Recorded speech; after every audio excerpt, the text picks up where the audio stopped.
Teman-teman, panggilan itu bukan hanya jadi hamba Tuhan loh. Mungkin dari teman-teman ada yang Tuhan gerakan untuk jadi insinyur, dokter, dan juga orang-orang yang bekerja di bidang seni, bahkan juga di bidang pendidikan. Nah, pas banget nih, kita udah nyampe di Calvin Institute of Technology. Kita langsung aja ngobrol bareng Wakil Rektor bidang akademik. Yuk, kita ketemu sama Pak Agung. Selamat datang di Calvin Institute of Technology. Ya, di dalam gerakan reform, kami bersyukur kepada Tuhan, Calvin Institute of Technology tidak dimulai oleh seorang konglomerat besar atau sebuah perusahaan besar, melainkan diawali oleh seorang hamba Tuhan yang selama belasan tahun, bahkan puluhan tahun berlutut berdoa untuk sebuah perguruan tinggi, di mana anak-anak Tuhan yang memiliki panggilan seperti tadi disebutkan, panggilan menjadi seorang insinyur misalkan, seorang teknologis, seorang saintis, tetapi mencintai Tuhan dan melakukan segalanya untuk kemuliaan Tuhan.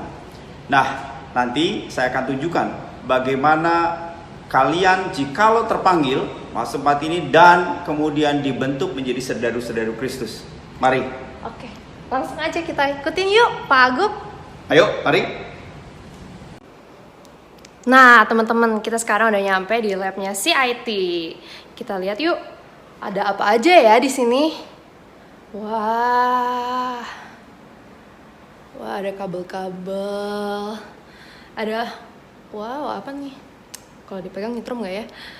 Wow, kadang-kadang kalau kita mikirin keren-keren banget ya segala teknologi dan perkembangannya. Tapi sayangnya teman-teman, kadang-kadang orang Kristen itu selalu mikirnya sains teknologi itu nggak nyambung dengan iman kekristenan. Sedih banget kan?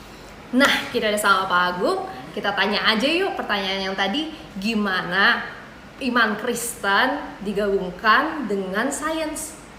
Oke, yang pertama saya ingin koreksi sedikit soal pernyataannya. Karena kalau kita katakan iman Kristen digabungkan dengan sains, itu seakan-akan sains berada di luar iman Kristen. Padahal sebenarnya tidak. Kita percaya Alkitab adalah sumber kebenaran.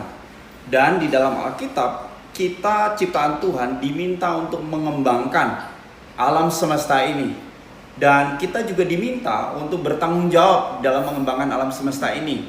Ujung-ujungnya adalah kita berharap ada kemuliaan Tuhan yang dihasilkan dari perkembangan ilmu pengetahuan, karena memang itu tugas utamanya, dan membawa kesejahteraan bagi banyak orang atau yang dikenal dengan shalom. Nah, oleh karena itu pertanyaannya sebenarnya perlu dibuat seperti ini. Bagaimana Allah di dalam Alkitab itu mendorong kita atau meminta kita untuk mengembangkan sains dan teknologi untuk kemuliaan nama Tuhan. Nah, itu lebih tepat. Kalau pertanyaan itu, maka hal pertama yang harus kita ingat adalah bahwa Tuhan adalah pencipta langit dan bumi. Jadi sumber pengetahuan, sumber teknologi itu berasal dari Tuhan. Dan jangan lupa di kitab Kejadian dikatakan setelah Tuhan menciptakan alam semesta ini, Allah menyatakan segala sesuatu itu baik. Apa maksudnya ini? Itu artinya ada interpretasi dari Tuhan, bukan dari dunia. Dan ketika kita mengembangkannya, kita perlu ingat bahwa sumber pengembangan itu sendiri, gagasan, ide, kreativitas yang sejati, itu sebenarnya berasal dari Tuhan. Jangan lupa loh ya, bahwa Kristus itu adalah logos sesungguhnya, yaitu sumber pengetahuan dan perkembangan teknologi. Nah, sekarang kalau ditanya gimana caranya? Apa belajar matematik, belajar teknologi, belajar fisika beda gitu kalau belajar di CIT? Jawabannya tentu saja tidak. Kenapa? Karena itu adalah kebenaran yang Tuhan tanam di alam semesta. Orang-orang lain yang bukan Kristen, yang diizinkan Tuhan di dalam anugerah Tuhan menemukan atau mengangkat pengetahuan-pengetahuan itu menjadi pengetahuan yang umum, itu merupakan milik Allah juga sebenarnya. Ya, ada satu kata yang menarik Pendeta Stephen Tong mengatakan bahwa mereka yang tidak mengenal Tuhan itu sebenarnya adalah pelayan-pelayan pasifnya Tuhan. Mereka tidak sadar bahwa Tuhan adalah Allah yang berdaulat atas alam semesta ini. Dan di dalam kedaulatan Allah, Allah menggunakan mereka semua untuk memunculkan hikmat Tuhan. Lagi-lagi karena anugerah Tuhan yang besar. Ada pertanyaan lain? Ternyata teman-teman, kita harusnya melihat bahwa Tuhan itu adalah yang paling terutama. Dan ketika kita membandingkan sains itu adalah berarti bagian dari apa yang Tuhan berikan bagi manusia. Betul. Gitu, Pak. Ada satu lagi, saya ingin tekankan teman-teman bahwa seakan-akan pertanyaan tadi itu menempatkan sains dan teknologi itu di atas Alkitab atau di atas iman kita. Yang kejadian sesungguhnya kebalik, teman-teman. Bahwa di tempat ini kita tahu bersama bahwa iman itu memimpin kita di dalam mengembangkan ilmu pengetahuan. Atau bahasa kerennya, theology is the crown of the knowledge. Takut akan Tuhan itu adalah awal dari pengetahuan. Dan di tempat ini bukan orang pintar yang disanjung-sanjung, tapi orang yang berhikmat menggunakan kepintarannya untuk kemuliaan nama Tuhan. Sekali lagi, kalau Anda merasa ini adalah tantangan bagi saya, wah, bisa belajar robot, bisa belajar komputer, ya, bisa belajar IT dan sebagainya, maka engkau ditantang untuk menggunakan itu semua untuk kemuliaan nama Tuhan. Nah, disinilah, di tempat inilah dosen dan mahasiswa bergumul bersama, lalu bertumbuh bersama sedemikian rupa sehingga mencari kemajuan sains dan teknologi yang ujungnya memuliakan Tuhan dan tentu saja membawa shalom Kristus atau shalom penebusan Kristus kepada masyarakat banyak. Wah, jadi ingat nih, gak ada satu titik pun, 1 inci pun yang berada di luar daripada pandangan Tuhan, teman-teman. Dan kita boleh ingat bahwa semuanya itu meneriakan nama Tuhan. Betul. Nah, kita sekarang udah di dormnya nih. Bagus banget ya, Pak. Wah. Pak, kenapa sih kita harus ada dorm kayak gini di CIT? Iya, selamat datang di dorm CIT.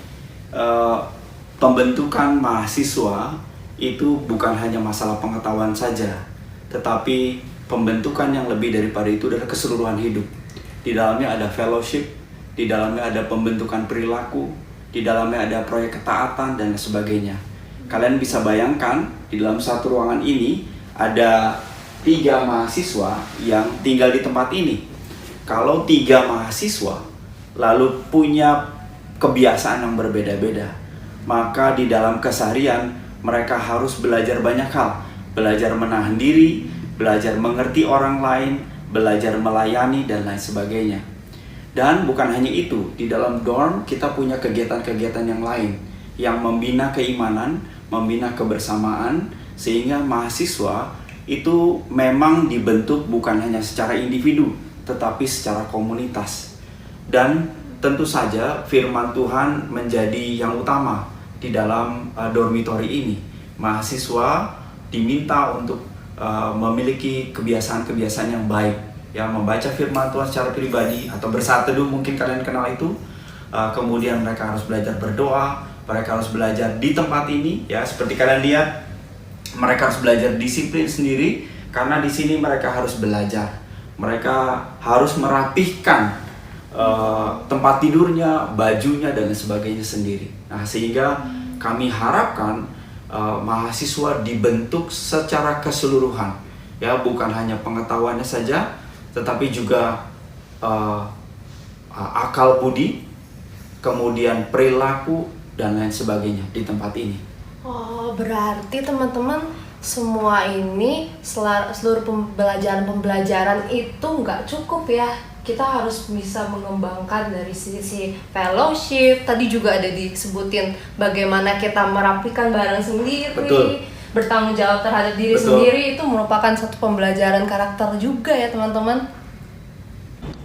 Nah, kita udah keliling-keliling tadi di CIT, seru banget ya teman-teman. Sekali lagi terima kasih Pak Agung Sama-sama, untuk Tuhan berkati. keliling-kelilingnya. Tuhan berkati kita semua. Dadah berkati. teman-teman. Bye.